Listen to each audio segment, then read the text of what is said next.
Hello, this is Uncle Heinz again, coming up with another video. Today we're recording in front of the main PC. We got the sponsor cat next to us, and we're gonna be taking a look at a couple of games I've been playing recently, especially in the last week, trying to hit the almighty 60 FPS. I know it's not 1080p. So following last week's video, we got ourselves a new monitor, 4x3, which is 1024 by 768 or something like that. It's capable of 720p, but ideally we want to go lower than that, including with the resolution scaling and such.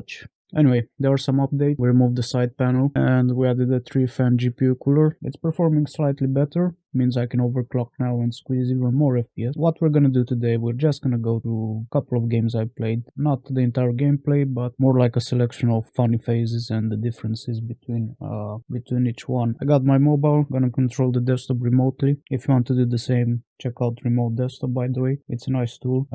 So yeah, let's get on to it. Also, I got myself a power meter, so now I can measure exactly power consumption between gaming and just using it as a as a desktop PC. Now when it comes to desktop PC, somewhere around 59, 60, 65, somewhere around that area. And when you game, it's somewhere around 100, 110, 120, even 130 with everything added. Yeah, that's pretty much it for now. Let's have a look into the gameplay here. Overwatch. Starting in the training area, somewhere around 43, even 74. Now, I did notice something interesting at first, because I was also capturing from the capture card. So sometimes the frequency of the GPU drops by half. In that case, you have to restart it, because applying another power plan doesn't work. I don't know why. But yeah, it's something. After the restart, so initially I had like 30 FPS. After the restart, I had like 67, 75. The monitor refresh rate. You really want to go with the 768 resolution, which allows you to use that refresh rate. 720p is fine as well, but it's only 60 Hz refresh rate, so obviously 75 it's gonna be a bit smoother. Let's get back to the training area. Yeah, so inside the training area, 75 FPS. It's running pretty good. 65, 73, 78. I think it's fully playable and very fluent. Now let's check a game. I did play for an hour or so as Zen. I'm not gonna include the full footage, but there's gonna be some highlights, because stuff, you can't always win. Next up, Euro Truck Simulator. Obviously it's very close to 60, like before cabin mode and outside of the cabin, so camera number 2 does make a difference.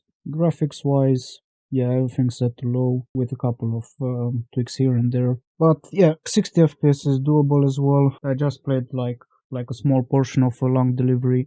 Here's a glitch from the capture camera. Whenever you change the resolution, for some reason, some games in full screen mode will show up like 6 times. To go around that, you just have to switch to window mode, and there we go. You're good to go.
After this one, I played some Fallout 4. Surprisingly, it still runs. It's not 60 FPS, it's somewhere around more like 30 with a couple of changes. Oh yeah, 720p 30, it's more like a console alternative. And considering the game is like 2016 and the card is 2014, I think it's pretty impressive, if I'm honest. While not recording, I was about getting somewhere like 45, 50s, even 60s, it all depends. Really. So what is happening is basically, as soon as you record, it doesn't matter the capture card or the OBS method, you're still gonna experience a couple of FPS drops, like maybe 10 or something.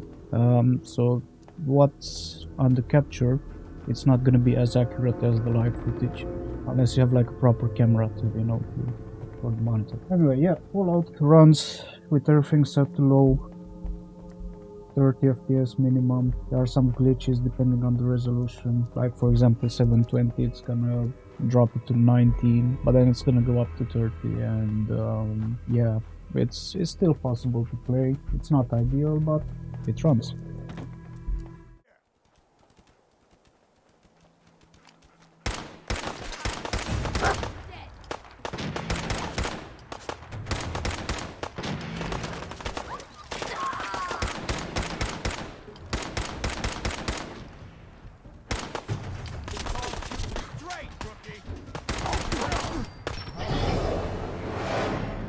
Moving on, Fortnite, one of our favorites. No, I'm joking. So Fortnite has a couple of settings. I'm talking about the rendering. So you got DirectX 11, and then you got DirectX 12, and then performance mode. So just for the sake of testing, I went initially with DirectX 11 and let the game decide what's best for me. And graphically it was looking okay. I mean, 40 FPS, but it's still looking okay. With occasional 60s, but yeah, it's not that often. So what I did after that, I went into settings and changed the rendering mode.